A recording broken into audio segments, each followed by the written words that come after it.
habang nagbubungkal ako dyan, dumating itong makulit na bata. Yan, nakauwi na siya. Kaya dyan na naman siya nagkukulit sa akin.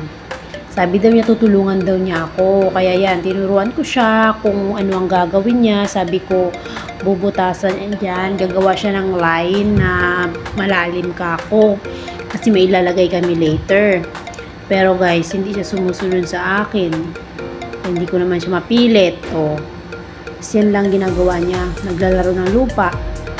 Tapos ang sabi pala niya sa akin dyan, kung pwede daw, hiramin daw niya yung yung gloves. Kasi daw madidirtihan daw yung hands niya. Kaya, yan, naglaro siya ng lupa kahit wala siyang gloves. Kasi, sabi ko, hindi kasya sa kanya. Kaya yan. Yan ang ginawa niya guys. Ginulo-gulo niya yung lupa na inayos ko kanina. Binungkal ko. Tapos, dinurog-durog ko yung lupa na buo-buo. Kasi yan siya, nakikiagaw pa ng upuan yan. Kasi sabi niya, tired na daw siya. Tapos, mag-iinom daw muna siya ng soda. Yan, tapos binibigyan niya ako ng water. Tapos natapon pa nga yung water. Tignan niyo yung tumbler ko, nakatapon na. Wala nang laman yan.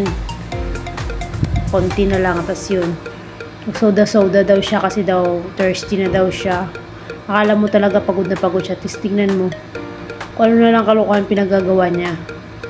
Ayaw pa niyang umalis dyan. Napilitan pa siyang umalis sa akin. Tapos sinisira niya yung ginagawa ko. Imbis na makatulong siya. Wala. Hindi na. Kulit lang ang ginagawa niya dyan. Tapos yun na, umalis na siya.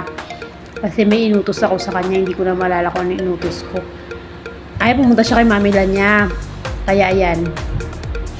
Nagawa ko yung mga dapat kong gawin. Tapos mamaya babalikan niya ako yan. Tapos yan palang tinatadtad ko dyan guys. Ano yan? Kamuting kahoy yan. Na bulok na. Kaya yan, sinama ko na din dyan. Kasi sayang lang din. Pwede pang fertilizer yan, diba? Yun lang. Yan, tinakpan ko lang yan yung mga ano ko. Nilagay ko dyan. Yun lang.